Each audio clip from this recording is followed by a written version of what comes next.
El euskera, descendiente de la vieja lengua de los vascones, es un tesoro cultural de un valor extraordinario. El euskera es el núcleo de la identidad de los vascos, lo que les hace únicos y especiales en el mundo. Y sin embargo es muy poco lo que sabemos con certeza sobre sus orígenes y sobre cómo llegó a ser hablado en todos los territorios de Euskal Herria. Euskal Herria es mi tierra madre, un país al que amo apasionadamente. Es una tierra mágica y antigua, de una belleza sobrecogedora. Un país que enciende el corazón y arrebata las pasiones de quienes hemos nacido aquí. Euskal Herria es Baskonia, el país de los vascos.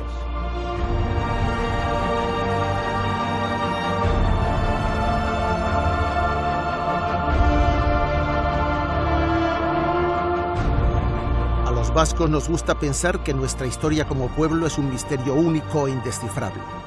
La historia popular de esta tierra de Baskonia es una historia romántica, que como este lugar, casi siempre ha estado envuelta en las nieblas de la mitología y de leyendas escritas por clérigos e incubadas en la fantasía del pensamiento mágico del pueblo. La historia que los vascos hemos contado de nosotros mismos es una historia interior, sin nombres ni fechas precisas, en la que los vascos permanecemos siempre inmutables, en el centro del círculo de los antepasados y esperando a que otros pueblos más poderosos nos golpeen y nos asalten. Pero después de cada invasión, los vascos somos siempre iguales, fijos en el mismo lugar. Pero eso no es historia, eso es la mitología de un pueblo. Y el modo en el que entendemos la historia de nuestro pasado condiciona radicalmente la manera en la que afrontamos nuestro presente. Por eso quiero invitarles a un viaje en el que descubramos juntos una nueva historia de los vascos más allá de las leyendas y de los mitos. Quiero contarles una historia de Baskonia.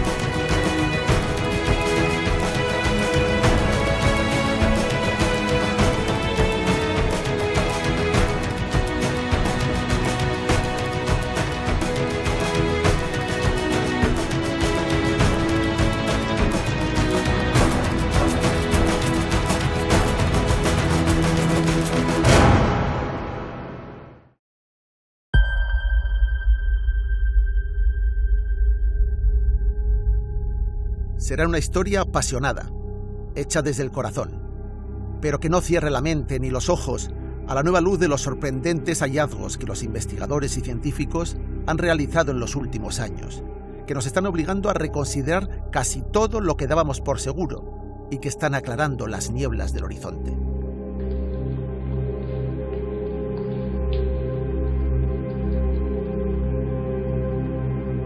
He dedicado casi toda mi vida al estudio de Euskal Herria y a la investigación de su historia y su cultura, recorriéndola desde el fondo del mar, remontando sus verdes valles y escalando hasta los picos más altos de las montañas.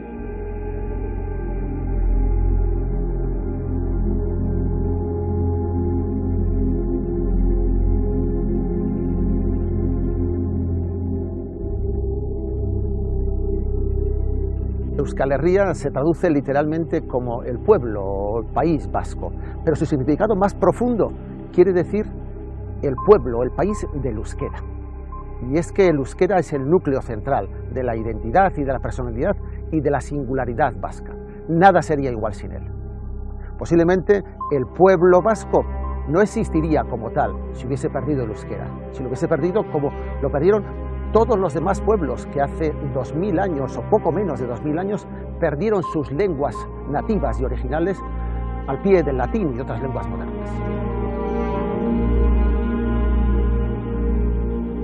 El euskera es la lengua propia de todas las tierras que se divisan desde aquí. Y sin embargo, el euskera no alcanza a explicar el significado de los nombres de los hitos, de las referencias más importantes, de los montes más altos o de los ríos más caudalosos. En euskera no significan nada. Los nombres de Amboto o incluso el de Gorbella en euskera son ininteligibles. Los nombres del río Deva, los ríos Oka, el río Nervión. Aquí mismo, al pie del Amboto, Se dan la mano los territorios de Vizcaya, de Guipúzcoa y de Araba. Esta es la gran montaña totémica del occidente de Euskal Herria, visible desde cualquier rincón del territorio.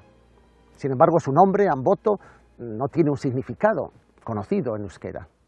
Sabemos, sin embargo, que ese nombre, Ambatus, era el nombre más frecuente, el más utilizado para bautizar a los niños y niñas de hace poco menos de 2000 años. Parece que estos nombres sí tienen un significado en una lengua distinta, en viejas lenguas indoeuropeas, posiblemente en lenguas de origen celta.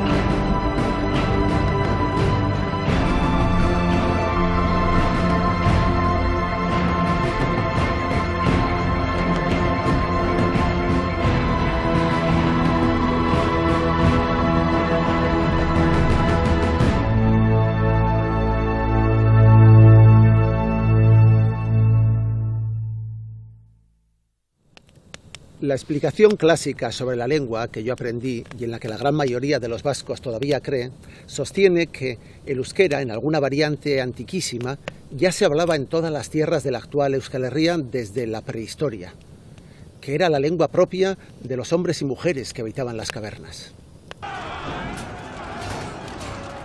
Este euskera primitivo habría sobrevivido a las invasiones indoeuropeas y en particular a los pueblos celtas, y aunque adoptando muchas palabras y otras innovaciones latinas, también a los 5 siglos de dominación del Imperio Romano, para volver a aflorar después, con plena vitalidad, en forma de los 7 u 8 dialectos de las antiguas tribus vascas, una vez que se desintegró la apisonadora omnipotente de Roma.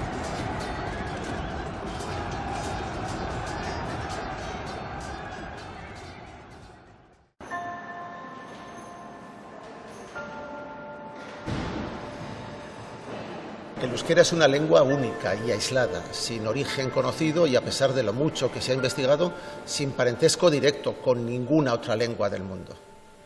Sin embargo, los vascos, a diferencia de otros muchos pueblos del planeta, nunca hemos tenido una narración mitológica ni una leyenda que explique el origen de nuestra lengua.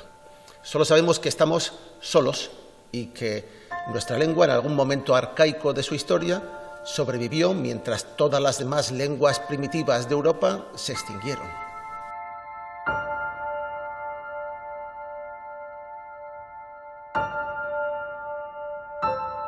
Desde hace siglos se repite que en el pasado el euskera se hablaba en un área mucho más extensa que ahora, y que, al menos desde la época romana, no ha hecho más que retroceder y debilitarse, como las ondas de agua que desaparecen de la superficie de un estanque.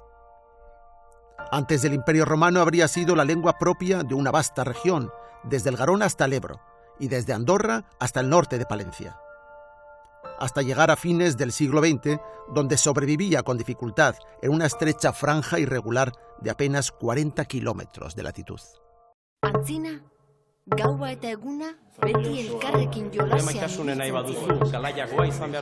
oso lagun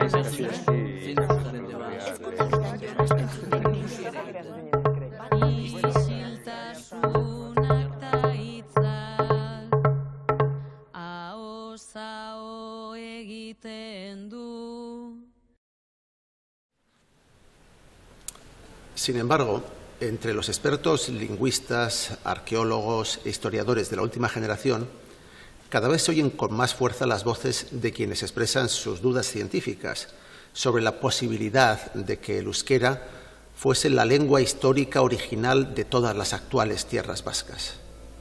Y sus pruebas son contundentes. La nueva hipótesis histórica, sostenida por una abrumadora mayoría de expertos extranjeros y cada vez por más historiadores vascos de la lengua, sostiene que estos territorios occidentales de la actual Euskal Herria, Vizcaya, Araba, Guipúzcoa, fueron vasquizados, euskaldunizados muy tarde, probablemente por individuos contagiados de modas culturales procedentes de la cara norte de los Pirineos, de aquel lugar, aquel territorio al que los romanos habían denominado Aquitania y que sería el solar originario de la lengua vasca. En concreto, dudan de que antes de la caída del Imperio Romano, o más en concreto aún, difícilmente antes del siglo VI, se hablase algo de la lengua vasca en Vizcaya, Araba y Guipúzcoa, y mucho menos en los territorios situados más al sur y al oeste del actual País Vasco.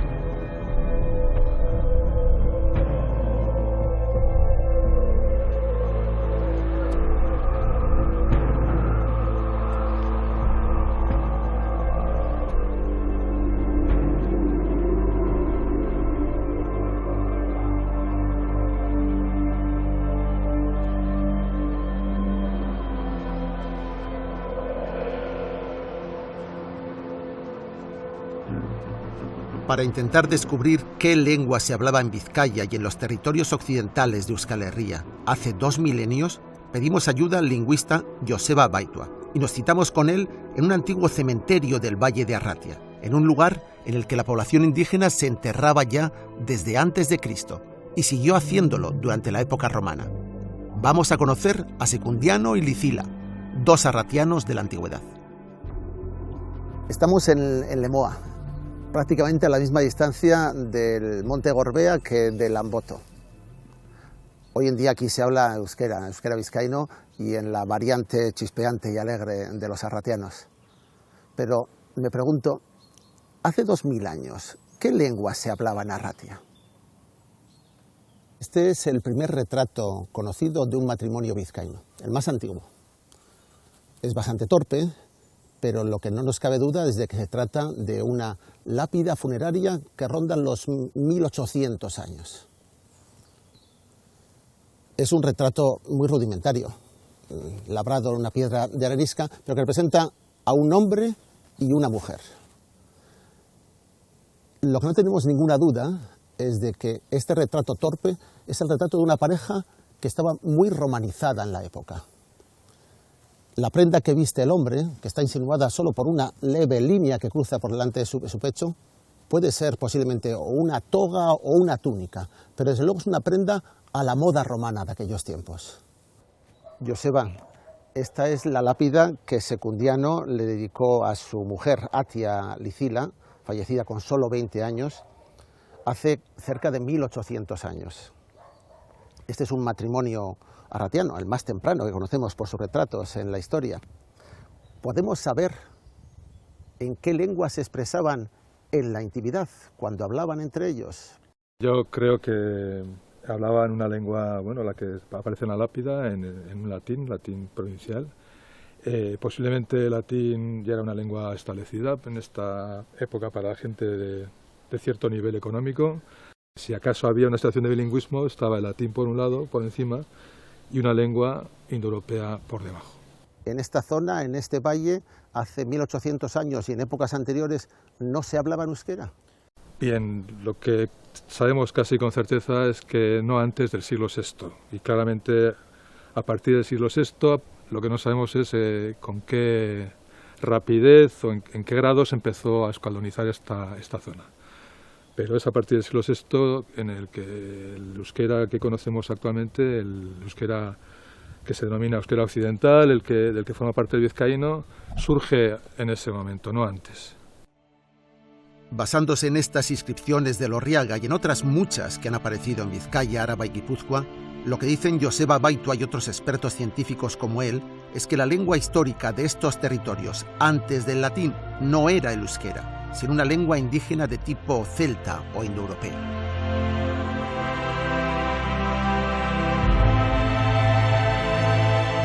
¿Y si en Vizcaya no se hablaba euskera antes de los romanos? ¿Dónde tendríamos que ir para encontrar una pareja similar a Secundiano y Licila, de la misma época, pero que tuvieran nombres vascos y que nos permitiera suponer que sí hablaban habitualmente en alguna variedad antigua del vasco? Estamos muy lejos de la aldea arratiana de Lorriaga, a unos 300 kilómetros al noreste. Estamos llegando a una pequeña, remota aldea perdida del Alto Pirineo francés. apenas tiene 20 vecinos también. Y sin embargo hemos venido aquí buscando exactamente lo mismo que en Arratia. Viejas piedras, viejas lápidas con nombres antiguos. Estamos en la aldea de Cazaril de Espenes y es una aldea todavía más remota que la aldea de Arratia de Lorriaga. Pero la diferencia es que sí, aquí en época romana creemos que eran euskaldunes.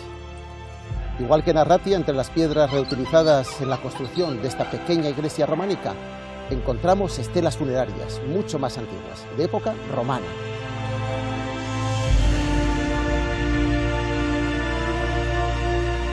Y entre ellas, el retrato de una pareja de difuntos. Están vestidos con sus mejores galas para el banquete funerario. Él simulando que es un ciudadano romano vestido con una toga y ella luciendo sus joyas. Una gargantilla magnífica y un precioso pendiente en uno de sus lóbulos.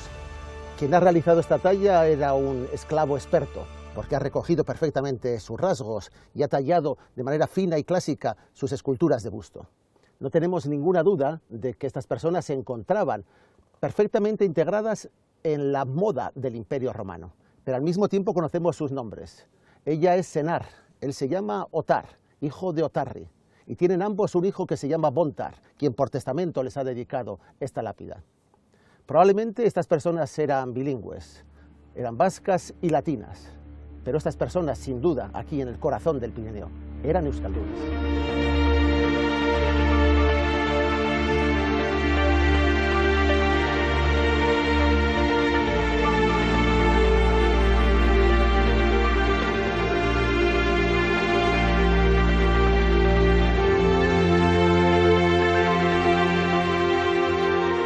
Estamos en Francia, a más de 100 kilómetros al este de la primera casa euskaldún de Zuberoa. Ni siquiera en el Bearno, sino encima de Bañeras de Luchon, al pie de la cara norte del Aneto. Estamos en una región en la que hace 2000 años vivía una nación separada de los galos, a la que los romanos llamaban los aquitanos.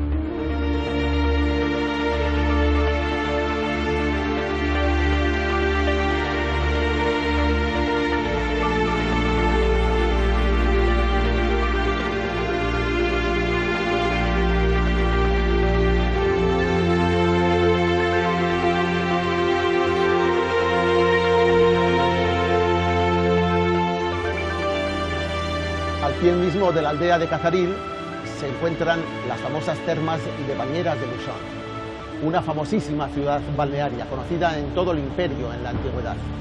Probablemente las lápidas que encontramos en Cazaril y en todas las aldeas del entorno están vinculadas a los dioses de las aguas y a sus poderes curativos para sanar a los enfermos.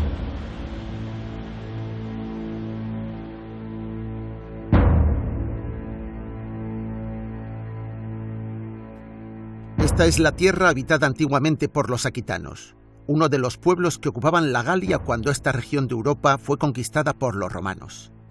A diferencia de sus vecinos los galos, estos aquitanos no eran celtas, sino una etnia distinta y con una lengua propia. Una de sus principales ciudades era esta, que hoy se llama San Bertrand de Comenge, y ellos bautizaron en latín como Lugdunum.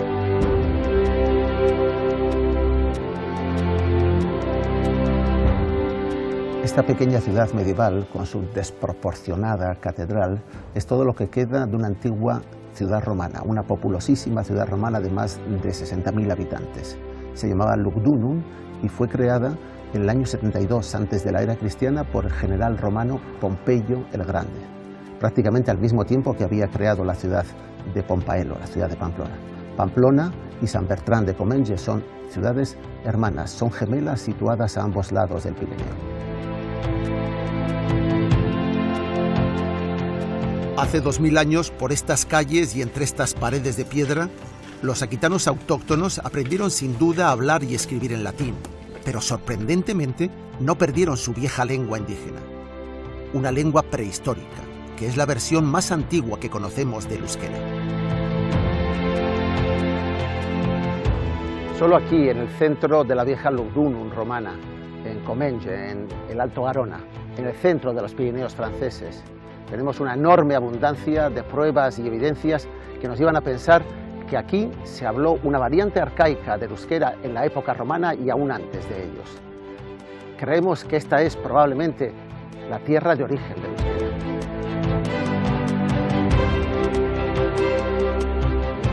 Desde aquí se domina el valle alto del río Garona, que según Julio César era la frontera entre los galos y los aquitanos. Y es en esta zona profunda de la antigua Aquitania donde los arqueólogos han descubierto decenas de altares y lápidas de época romana en los que aparecen más de 400 nombres de personas y cerca de 70 nombres de dioses y divinidades locales que parecen escritos en una antigua variedad del euskera.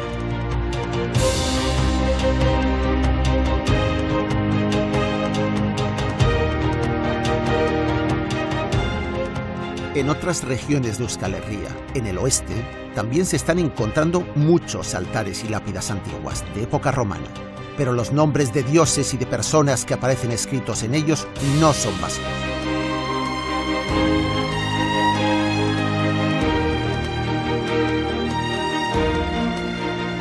Cuanto más nos alejamos del Pirineo hacia el oeste, adentrándonos en las tierras que antiguamente estuvieron habitadas por pueblos como los bárdulos, carietes y autrigones, las posibilidades de encontrar algún testimonio verdaderamente antiguo del euskera se van haciendo más débiles, hasta llegar a esfumarse por completo.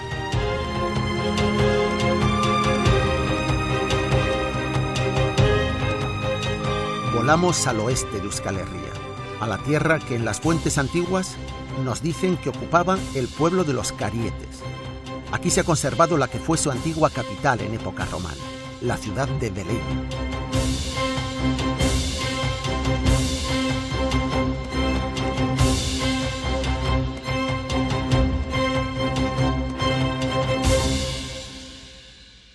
Aquí hemos pedido que nos ayude a entender qué lengua hablaban estos pueblos al catedrático de Lingüística Indoeuropea de la Universidad del País Vasco, al doctor Joaquín Gorrotxategi, el mayor experto sobre el euskera arcaico. Joaquín, estamos ante la puerta de la muralla de Velella, una de las ciudades más populosas del Cantábrico y posiblemente, casi sin duda, la capital del viejo pueblo de los carietes, de quienes se llaman carietes en época prerromana. Yo no sé si cuando se hizo esta muralla, ya a fines del siglo III, cuando se militarizó y se redujo la ciudad, se seguían todavía considerando carietes. De todas formas, después de todas las polémicas que han surgido aquí con estos supuestos falsos hallazgos arqueológicos encontrados en Velella, lo que sí quería preguntarte es, ¿tenemos alguna certeza, alguna prueba incontestable de que estos carietes, cuyo territorio se extendía por lo menos desde aquí hasta la cordillera Cantábrica o incluso hasta la costa vizcaína, hablaban alguna variedad arcaica o antigua del euskera? Y digo los carietes por decir también qué pasa con sus vecinos, los autrigones, o con sus vecinos, los bárdulos. ¿Dónde se podía hablar con certeza? Pues en realidad certeza no tenemos ninguna, por una sencilla razón, porque a diferencia de lo que pasaba con el celtíbero, con el galo, con el ibérico, con el lusitano y con otras muchas lenguas más, no tenemos ni un solo texto en euskera arcaico. Por lo tanto, nuestras conclusiones proceden de material secundario, nombres de persona, nombres de divinidad, que es lo que hemos tratado antes, pero si nos atuviéramos, por ejemplo, a los topónimos, pues a lo mejor llegaríamos a la conclusión de que el euskera no se hablaba en ningún sitio. Bien, entonces, teniendo en cuenta esos datos indirectos, pues yo creo que en la Aquitania oriental, es decir, en la zona del Garona, es donde más testimonios hay. No los hay en la occidental, como he dicho antes, pero podemos proyectar a eso.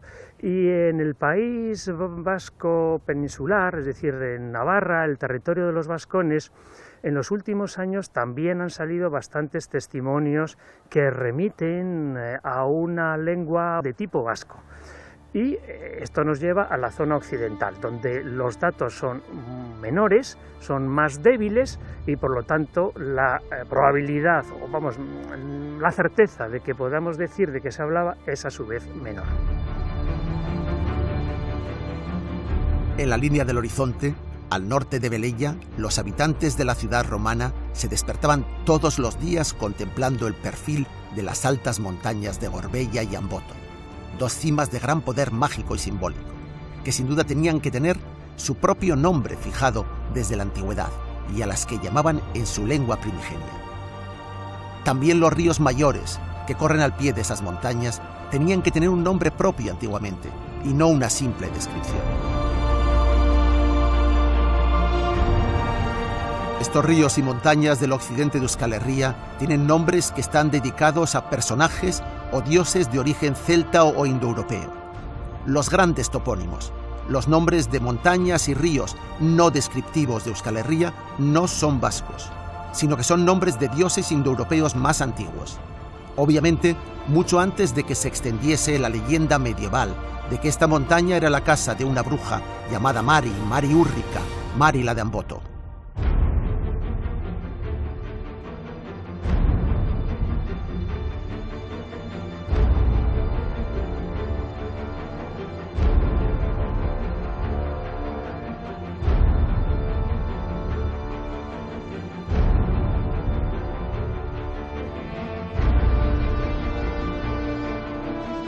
El primer río de nombre conocido de nuestra historia es el Nerva. De él deriva el nombre del Nervión. Es un nombre antiguo que por primera vez lo recogen los geógrafos romanos y griegos de hace casi 2000 años. Lo recogen en su desembocadura, cuando las aguas del Nervión estaban ya unidas al cauce del Ibaizábal. Este río que nace aquí es el que riega toda la Vega y el valle de Bilbao y desemboca en el Abra. Lo que sabemos desde hace muchos años es que este nombre, el Nerva, no es un nombre vasco y que tampoco eran vascohablantes las mujeres y hombres que pusieron ese nombre a estas aguas. Del mismo modo, la mayor parte de los grandes ríos y de las montañas de referencia, de los picos de referencia con nombres no descriptivos, en el occidente de Euskal Herria no tienen nombres que procedan del euskera, no tienen nombres vascos.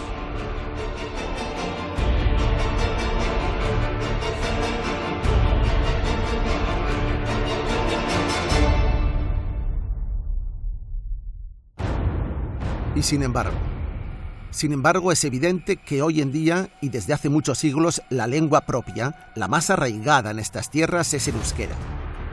Y en euskera se nombran los picos menores, los caseríos, las campas, las rocas, las ensenadas de estas costas, los lugares más próximos al corazón de la gente que los vive cotidianamente. Los nombres de lugares en euskera son fáciles de identificar y de traducir a otras lenguas. Azcárate, Ondarroa, Iparraguirre, Tellamendi, Astigarraga son los más abundantes, pero eso no significa que sean los más importantes y sobre todo los más antiguos. Nos preguntamos, ¿cómo ha podido ocurrir? Si nos dicen que antiguamente no se hablaba el vasco en estas tierras, ¿de dónde ha venido? ¿Cuándo se implantó? Y sobre todo, ¿cómo lo aprendieron los antepasados de las gentes vascas que viven hoy en día en los territorios del oeste de Euskal Herria?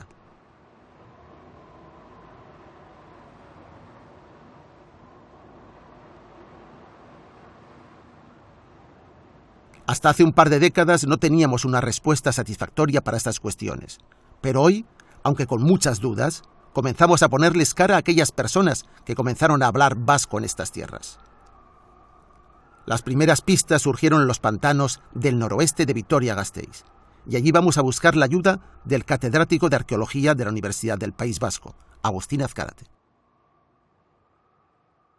Agustín, recordarás que hace 30 años, incluso más, el gran lingüista vasco, Koldo Mitxelena, a quien tanto echamos de menos y a quien tú tratabas y conocías en su última etapa, solía decir que había muy buenas razones para dudar de que los pueblos prerromanos que ocupan el occidente de la actual Euskal Herria, los caristios, los bárdulos y desde luego los autrigones, fuesen vascos de lengua, hablasen alguna modalidad arcaica del euskera, pero que él todavía, por razones de economía, de pensamiento, de economía intelectual, prefería seguir pensando así, a menos que alguien le aportase, y lo decía textualmente, razones de fuerza excepcional para poder introducir una nueva interpretación de la historia, una nueva versión.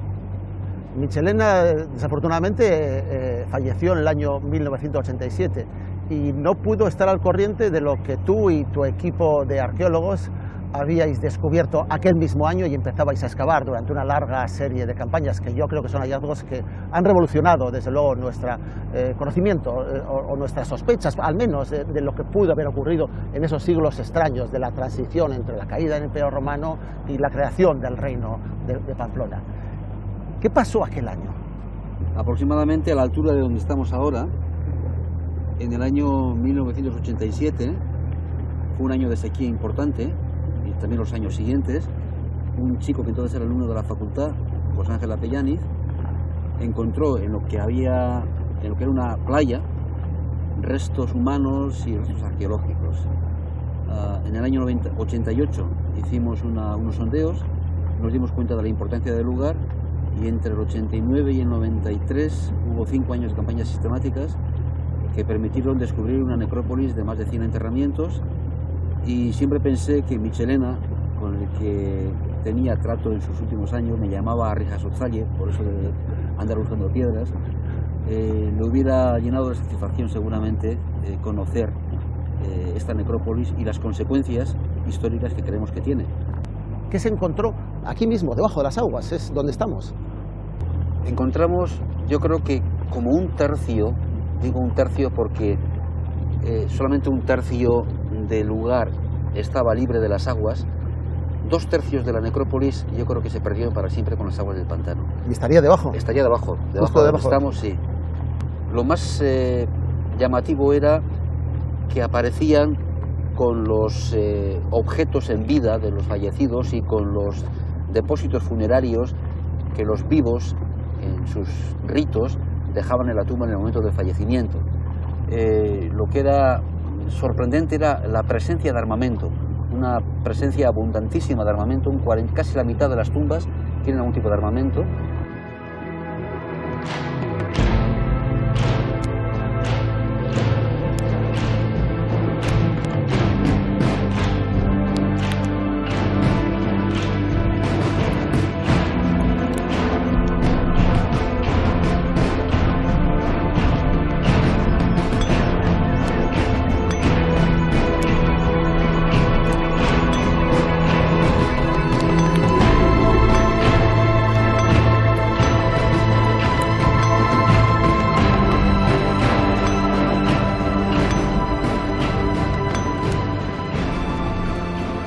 ¿Quiénes eran estos hombres, mujeres que encontrasteis en estas terrazas de la ladera? Parecen población local. Población local que recibe influencias del norte de los Pirineos, influencias continentales. Entendido. Hay que tener en cuenta que en aquella época, en este periodo, Baskonia es una tierra intermedia, Claro. entre las 2 monarquías más poderosas del momento, la visigoda al sur y la de los francos al norte. Era un espacio de frontera. Los espacios de frontera, según dicen los antropólogos, son lugares llenos de oportunidades donde surgen y se crean nuevas identidades. Es en esta gestión de la condición fronteriza en la que hay que interpretar estas necrópolis. La gente que estaba enterrada aquí no son francos, vestían como francos posiblemente y desde luego enterraron a la moda franca. Sería una moda cultural franca. Efectivamente, posiblemente porque los francos eran la Adoptaron. monarquía más poderosa de la época y ellos se entierran a sus muertos y probablemente vestían también a la franca, diríamos. De ahí pues estos ritos funerarios que no tienen nada que ver con los que eran normales en la península y sí en cambio con los que aparecían en el continente europeo. ¿Podemos llegar a conocer qué lengua hablaban las personas que fueron enterradas en este gran cementerio? Aquellos que se llamaban vascones. Llama la atención, por ejemplo, que en época romana, en los actuales territorios de Álava, Guipúzcoa y Vizcaya, no haya testimonios euskéricos en las inscripciones. Y sí los hay, en cambio, y muy expresivos, en Aquitania, en el Alto Garona. Llama la atención también que cuando en Vizcaya, en época altomedieval, florecen los onomásticos en euskera, tengan connotaciones, sufijaciones aquitanas. Y llama triplemente la atención el hecho de que estas necrópolis tengan en sus ajuares y en sus maneras de enterrar influencias también aquitanas. De manera que parece lícito pensar que alguna relación pudiera haber entre la presencia de estas personas aquí y la multiplicación, la diversificación o el florecimiento o el resurgimiento del euskera altomedieval.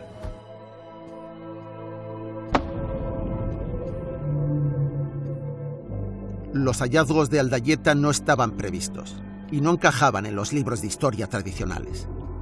Aldayeta no está ni mucho menos solo. Es la punta del iceberg de todas las necrópolis que están apareciendo a un ritmo cada vez más intenso y que nos están obligando a reescribir nuestra historia.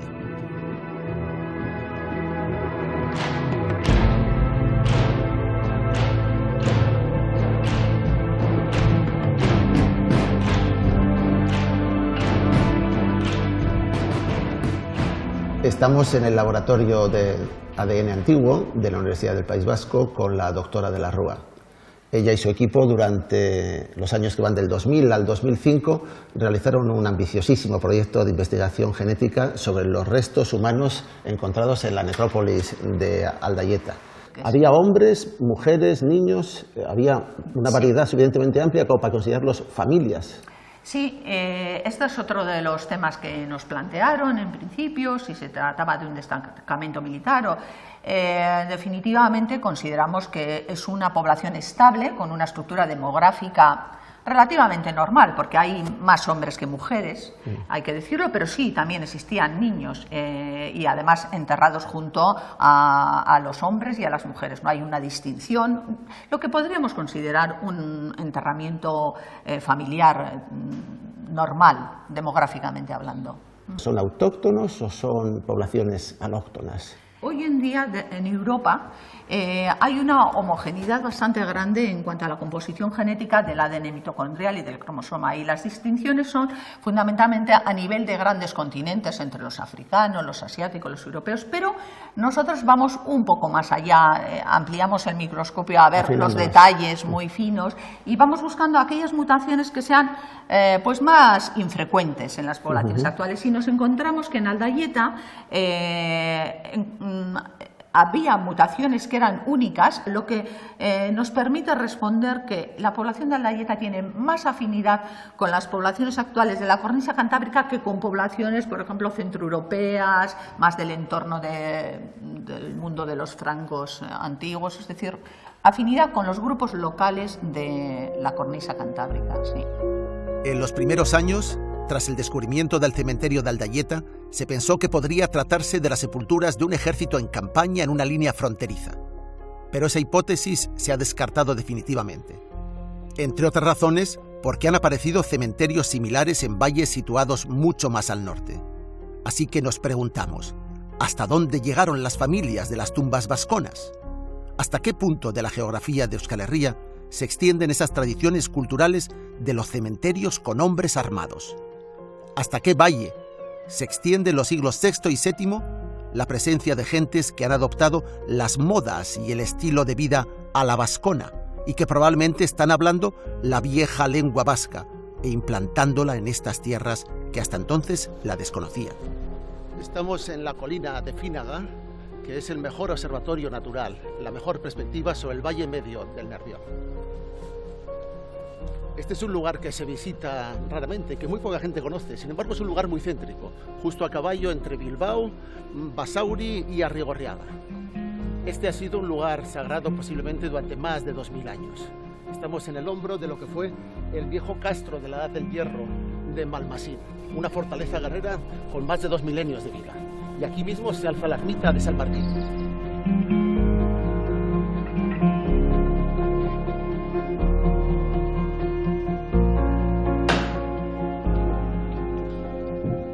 El espacio de la ermita de San Martín de Fínaga ha sido un espacio sagrado durante milenios.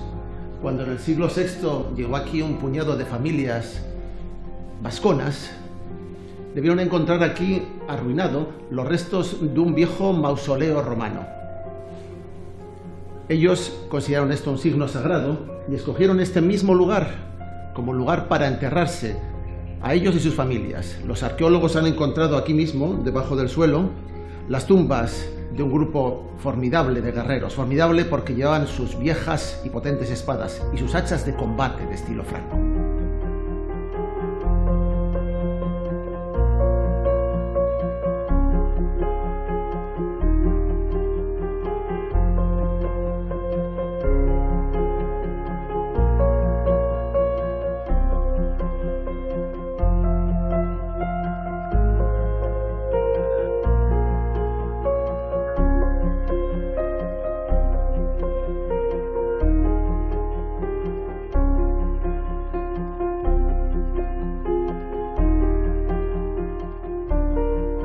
Para entender quiénes eran estas gentes del siglo VI y VII, a las que las viejas crónicas de los reyes godos llaman los vascones, y conocer cuál era el territorio sobre el que se expandieron, nos hemos citado en el Museo de Arqueología de Álava, el Vivat, con el profesor de Historia Medieval Juan José Larrea, que es quien mejor ha estudiado las fuentes de este periodo oscuro de nuestra historia. Las teorías más recientes proponen que a partir del siglo VI la cultura de los llamados vascones se desplazó al oeste en varias etapas, euskaldunizando a la población local y los nombres del paisaje que les descubrían. Cada pueblo tiene un origen, una etimología, un sentido. Isidoro tiene todo un capítulo en el que a cada pueblo de Europa le va dando, esto es, todo un relato. También lo hacen con los vascones, pero no tienen ningún interés en situar el territorio de los vascones. Esto no quiere decir que el territorio no se conociera entonces, no estuviera perfectamente percibido. Son cosas distintas. Lo que ocurre es que a los autores no les interesa. Ahora bien, si tenemos en cuenta lo que dicen los textos, que en los últimos años hemos trabajado mucho tanto en los textos como los arqueólogos en el registro material, y tenemos en cuenta los textos y la arqueología, yo no veo problema en decir que lo que se llama Vasconia o el territorio de los vascones a finales del siglo VI viene a ser fundamentalmente las 3/4 partes de Navarra, digamos desde Tafalla hacia arriba, la mayor parte de Álava, Vizcaya por lo menos hasta la ría del Nervión. Imagino que Guipúzcoa, el problema es que hay muy pocas fuentes. Yo no veo problema en sostener que ese viene a ser el territorio de los vascones en torno al siglo VI-VII. Juanjo, como grupo con identidad cultural, ¿quiénes son estas gentes a las que encontramos en los cementerios antiguos del siglo VI al VIII, en Araba, en Vizcaya y en Nafarroa? Yo creo que no hay problema en decir que estrictamente son los vascones de los textos. Los vascones de que habla Isidoro de Sevilla, de que habla Julián de Toledo, o en fin, de que hablan los autores, o Gregorio de Tours en el otro lado. Además diría que son estrictamente estos vascones. Quiero decir, lo que las fuentes presentan como vascones cuando vemos no tanto cómo se les dibuja, sino como qué hacen, lo que encontramos son grupos que aparecen en actividades de tipo militar, que no llegan a constituir nunca un ejército potente, de verdad capaz de enfrentarse a un ejército en regla, pero que los encontramos implicados sistemáticamente en las revueltas, en los conflictos que hay dentro del mundo visigodo. De tal manera que esos que están combatiendo en Zaragoza, o estos que derrotan en Olite, o en otras zonas, en fin, yo diría que es blanco y en botella. Son estos que también muestran en su tierra y a la hora de enterrarse, siendo así que el funeral es un momento de representación dentro de la comunidad, elementos de tipo militar para marcar su estatus dentro de esa comunidad. Por eso digo que se puede decir, yo creo que sin ningún problema estrictamente, que son vascones.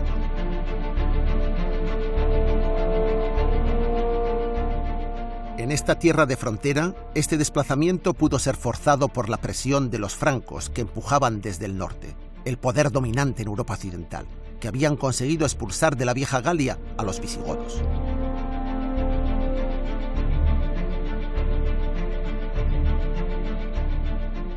Pero al mismo tiempo, ese corrimiento de los vascones produjo frecuentes fricciones y conflictos menores con la monarquía de los visigodos de Toledo, que se vieron obligados a fundar algunas ciudades para reforzar su frontera norte.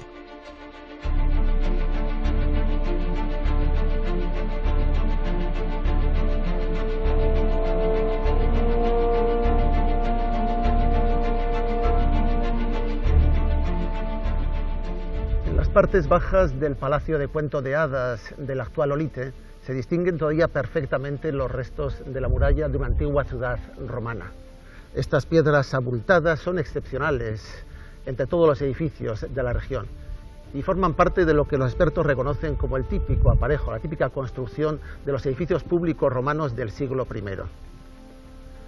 Esta construcción formaba parte de un pequeño complejo militar, una pequeña guarnición que protegía el trayecto entre la antigua Pompaelo, la actual Iruña, y la colonia César Augusta, la actual Zaragoza.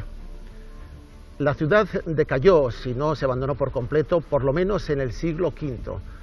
Tras la caída del Imperio Romano, el abandono de la guarnición militar romana que ocupaba la ciudad, todos los edificios públicos estarían prácticamente abandonados y también su muralla muy dañada. Sin embargo, la ciudad volvió a la vida de nuevo en el siglo VII, esta vez por iniciativa de los reyes visigodos, que quisieron crear desde Olite una línea defensiva frente a los vascones que creaban problemas en la frontera norte del reino.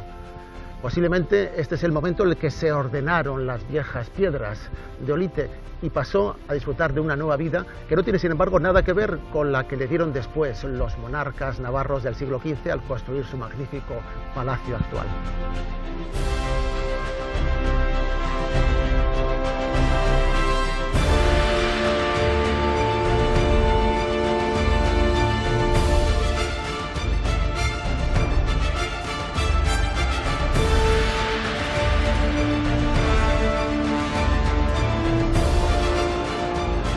El sabio godo San Isidoro de Sevilla, el hombre más culto de Europa en aquella época oscura, que vivió aquellos acontecimientos en primera persona, cuenta que el rey visigodo Suintila, nada más subir al trono de Toledo en 621, organizó una expedición para frenar las incursiones de los vascones, que infestaban la provincia tarraconense, y que después de lograr su rendición, estos fueron obligados a erigir a su costa, y con sus propias manos, Ologicus civitatem Gotorum, es decir, a reconstruir Olite y sus murallas como ciudad de los godos.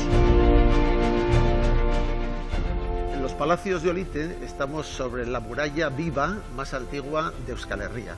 La parte baja es romana, pero sin duda fue rehecha y reconstruida en múltiples ocasiones por diferentes pueblos hablando lenguas diversas a través de la historia. En su momento, en el siglo VII, esta misma ubicación, esta misma localidad, constituyó la última frontera de los vascones frente al reino de los visigodos. Los vascones eran un pueblo pequeño, pobre, pero bien armado y probablemente muy agresivo, y sin duda dieron muchos quebraderos de cabeza a los reyes visigodos. Esta frontera, la frontera de Olite, fue eficaz y funcionó durante algún tiempo. Y de hecho basta comprobar que fue también una frontera lingüística. Desde Olite hacia el sur, desde Tafalla hasta el Ebro, prácticamente es irrelevante la existencia de toponimia vasca en los pueblos y en los lugares, mientras que desde Olite hacia el norte es extraordinariamente abundante. La frontera funcionó durante algún tiempo y hay que pensar que esta fue la última frontera, la frontera más meridional del avance de los vascones.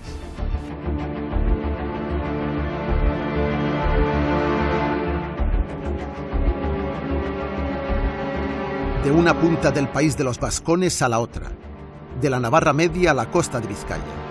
Perseguimos las huellas de los vascones medievales hasta el corazón simbólico de la cultura vasca, a las mismas puertas de Guernica. Así llegamos al monte sagrado de Ereñózar, en cuyo interior habitaron en la prehistoria algunos de los seres humanos más antiguos de Euskal Herria, y nos dejaron la visión de un mundo desaparecido, poblado de manadas de bisontes y caballos salvajes.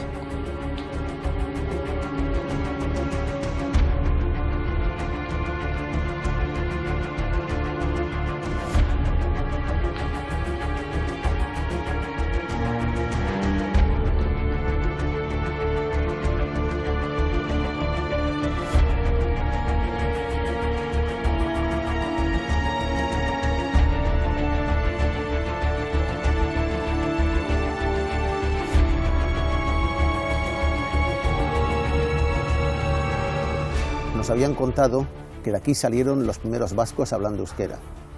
Y yo mismo así lo aprendí y así lo he creído durante muchos años. Pero probablemente no es así. El euskera es una lengua antiquísima, sin duda de origen prehistórico. Pero hay pocas posibilidades de que aquí, en el entorno de la costa, se hablase antes de mediados del siglo VI.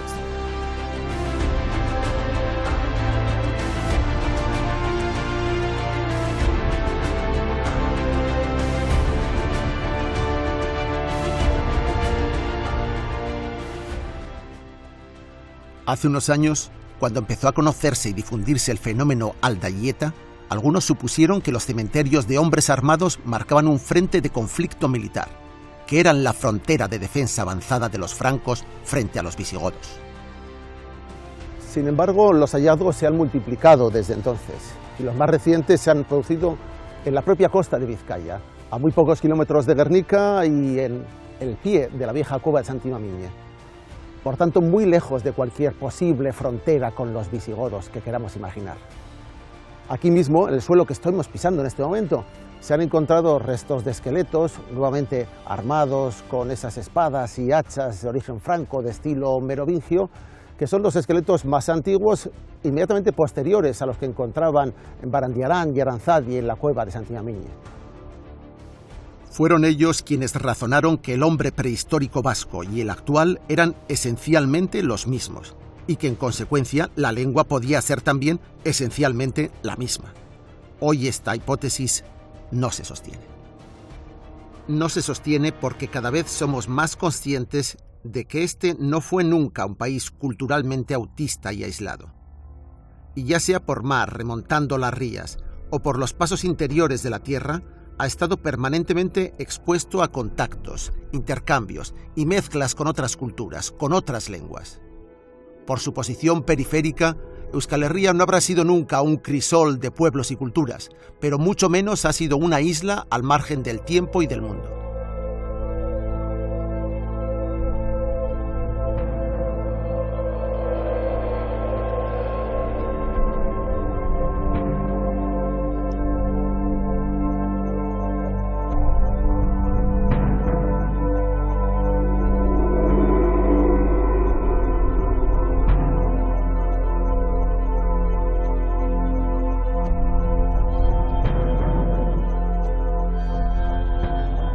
Probablemente fueron estos hombres y mujeres, a quienes los textos llaman vascones, quienes aclimataron el euskera al Valle de Guernica hace menos de 1500 años, no los habitantes prehistóricos de la cueva de hace 15.000 años. Conservaron el viejo nombre celta del río principal, el Oca. Mantuvieron también el nombre romano del poblado de Forua, pero empezaron a nombrar los parajes menores en su nueva lengua, el euskera, y en algún momento aún más reciente, alumbraron el precioso nombre de Urdaibai, con el que hoy se empieza a conocer a toda la comarca. Si esta hipótesis es válida, lugares como Bermeo, Guernica o Lekeitio, en la costa noroccidental de Euskal Herria, los más alejados de las fuentes del euskera, habrían sido los últimos en aprender este idioma, que hoy es el principal rasgo cultural distintivo de sus gentes.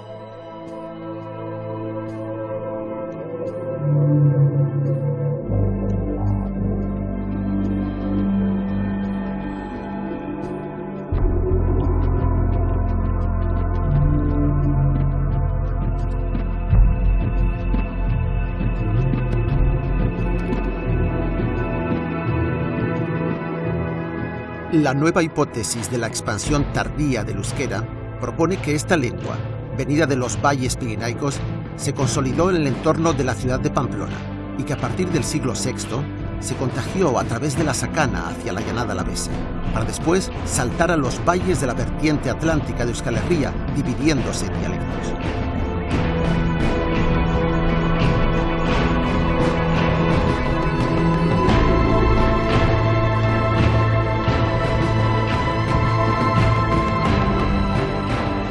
En oleadas sucesivas, a partir de mediados del siglo VIII, el vasco colonizaría nuevos espacios, entre los contrafuertes del Pirineo, en pequeñas áreas al norte de Burgos y sobre todo en La Rioja, alternando avances y retrocesos, pero alcanzando su máxima expansión territorial hace aproximadamente 1000 años.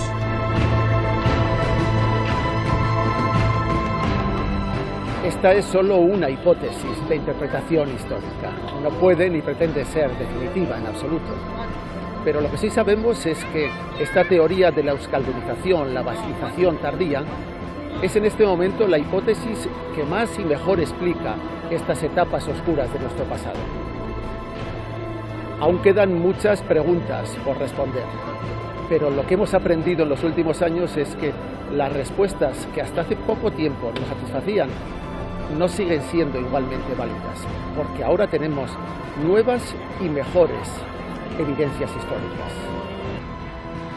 Estamos tocando la fibra más querida y sensible de nuestra identidad como pueblo, el euskera. Es el corazón mismo de nuestra fe colectiva, y son muchos quienes seguramente piensan que nunca habría que cuestionarlo. Todo esto ocurrió a partir del siglo VI de nuestra era, y dando lugar al nacimiento de los euskalquis o dialectos comarcales, surgidos de un fondo vasco común, no de las raíces perdidas de las antiguas tribus, y nacidos después del latín.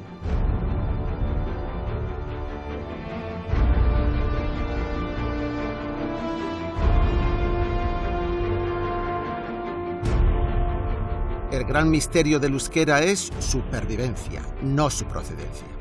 repetía insistentemente Koldo Mitxelena en sus últimos años de vida.